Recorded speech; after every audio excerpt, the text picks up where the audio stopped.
Uma exposição em São Paulo mostra a importância das latinhas de alumínio para a sustentabilidade. O custo alto da extração do alumínio na natureza torna o mercado da reciclagem muito rentável. As latinhas fazem parte do dia a dia de muitos brasileiros há bastante tempo e são as embalagens mais recicladas do país. Ela chegou no Brasil há 25 anos e, para comemorar, ganhou uma exposição. São 15 latas gigantes, pintadas por diversos artistas. O desafio deles foi expressar nas latas representações da reciclagem. As obras estão em vários pontos da cidade. Um convite à reflexão sobre nossas formas de consumo e a importância da sustentabilidade. Na volta do trabalho, Rogério deu de cara com esta lata. Ele não resistiu e tirou uma foto para mostrar em casa. É boa iniciativa, porque não tem quem não para aí para ver, né? Ainda mais sabendo agora, vamos reciclar mais, para ter um cada canto e mais cheia, né? O Brasil é o país que mais recicla latas no mundo. E a razão não é só ambiental. A lata é feita de alumínio e a produção do metal tem alto custo. Por isso, para garantir que as latinhas voltem ao mercado, é preciso reciclar. A produção brasileira é alta. São 24 bilhões de latas de alumínio por ano. A maior parte, produto da reciclagem.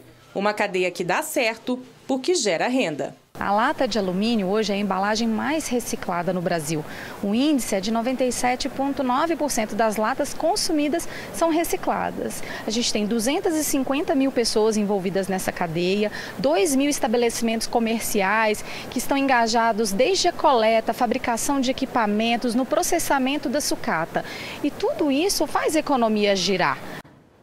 E vamos conversar agora com uma especialista em reciclagem e é uma pessoa que tem grande experiência em lidar com descarte de material. É a Kátia Campos, que é diretora-geral do Serviço de Limpeza Urbana aqui do Distrito Federal. Kátia, muito obrigada pela participação. Boa noite. Eu é que agradeço. E a gente falou aí várias vezes ao longo do jornal que o Brasil é líder mundial em reciclagem de alumínio, né? Por quê e como a gente consegue estar nesse patamar?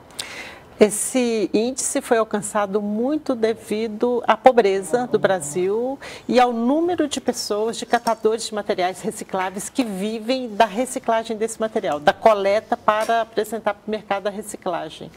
Então, não é muito em função do processo educativo da população, da educação da população ainda, é mais em função da questão econômica. A gente vai já falar do papel dos catadores, mas já que você falou no papel dos brasileiros, não é em função deles, mas sim dos catadores, ainda há pouco uma pessoa respondeu na nossa pergunta do dia, eu não separo porque o lixo mistura tudo. É uma forma errada de pensar?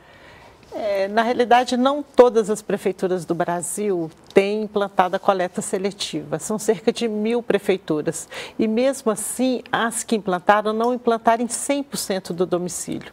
Então, por isso, não está ofertado o serviço para toda a população brasileira. Mas o hábito de separar o papel, o plástico, o papelão do resíduo orgânico é sempre muito positivo. Em praticamente todos os municípios brasileiros, temos catadores de materiais recicláveis que catam, independente do município ter a coleta seletiva, para comercialização. E os sucateiros recolhem e levam para os grandes centros. E vamos lembrar, tem uma lei em vigor no país, mas que infelizmente a gente ainda precisa de uma implantação melhor dela, que é a Política Nacional de Resíduos Sólidos. E lá nessa política fica claro que o brasileiro deve sim, né, separar. É uma obrigação, não é uma boa vontade, né? É uma obrigação porque a lei prevê que a partir daquela data, a lei é de agosto de 2010, que a partir de agosto de 2014 só possa colocar em aterro sanitário rejeito. Portanto, o poder público é obrigado a implantar sistema de tratamento dos resíduos, de coleta seletiva dos materiais recicláveis, de coleta do material orgânico para fazer compostagem e só depois do resíduo tratado o rejeito ser depositado em aterro. Infelizmente, a maioria dos municípios ainda não tem esse sistema e onde tem, às vezes, também há muita dificuldade porque a população não adere imediatamente e não repete esse hábito rotineiramente. Às vezes, no período, a população separa bem, passando o tempo, acaba misturando. Então, é bom lembrar que, eu posso ficar indignado que a política não está implantada como deveria, mas é bom que eu também dê o meu exemplo e mude um pouco a minha visão de como tratar esse lixo. Tem que separar. Então, para separar, qual é a melhor forma? ter na nossa casa pelo menos 2 recipientes, pelo menos 2. Geralmente as pessoas usam 2 recipientes, um para o lixo, o resto molhado, o lixo orgânico, o resto da cozinha e outro papel, plástico, papelão.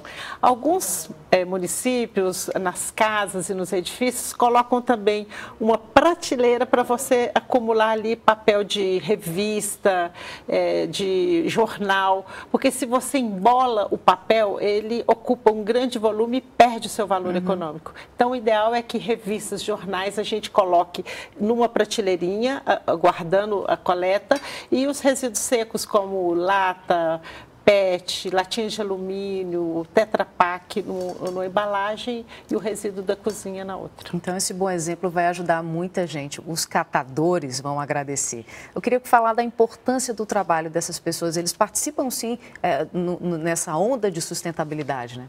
Sim, hoje no Brasil, o alto índice de reciclagem da latinha de alumínio, do PET, do papel, do papelão, é graças ao trabalho dos catadores e, às vezes, até de pequenos empresários, que como aqui em Brasília, 6, 7 horas da tarde, você vê vários caminhõezinhos coletando o resíduo do comércio antes mesmo da coleta seletiva oficial e com isso o que acontece aqui em várias cidades brasileiras é que o comércio informal, com catadores ou sem catadores, é o que movimenta muito fortemente esse comércio de reciclagem. As coletas seletivas oficialmente implantadas pelo poder público ainda representam uma quantidade bastante pequena do que hoje a gente já conseguiu em termos de índices de reciclagem. A gente falou da Política Nacional de Resíduos Sólidos, ela valoriza ainda mais o trabalho do catador, né?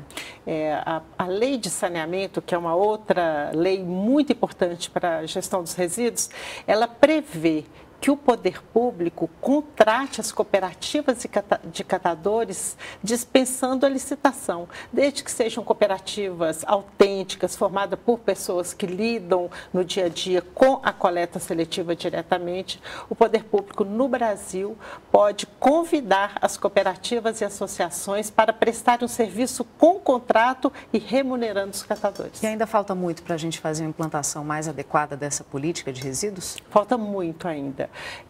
Em termos de quantidade de resíduos aterrados em aterro sanitário e não em lixões, melhorou muito por conta dos consórcios públicos. Nós temos, por exemplo, em Porto Alegre, cerca de 250 municípios colocam resíduos em apenas 3 aterros sanitários. Então, se fosse cada município individualmente fazer do seu aterro sanitário, a situação era muito pior. Então, hoje, a maior quantidade do resíduo que nós coletamos já vai para um aterro sanitário. Então, já houve um avanço muito grande.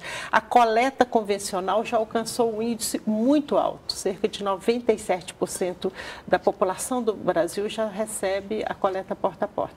Mas nós temos hábitos ainda muito prejudiciais à limpeza urbana.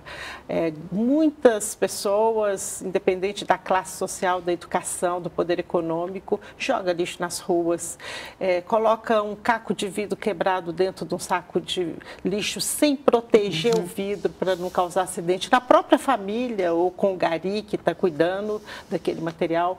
Então, não é só no caso da coleta seletiva. A gente tem muito que aprender, ainda a gente percebe que carros, às vezes, até importados, você vê pessoas atirando lixo pela janela. Então, a gente ainda tem um longo caminho para fazer na gestão. E para cobrar, o melhor é dar exemplo, né? Então, vamos deixar esse recado que as pessoas possam se interessar mais ou até criar iniciativas em condomínios, em locais onde moram, né? Para promover essa coleta, ajudar o trabalho dos catadores e a sustentabilidade do Brasil. Eu conversei aqui com a Kátia Campos, que é diretora de Serviço de Limpeza Urbana do Distrito Federal. Kátia, muito obrigada pelas explicações. Obrigada a você pela oportunidade.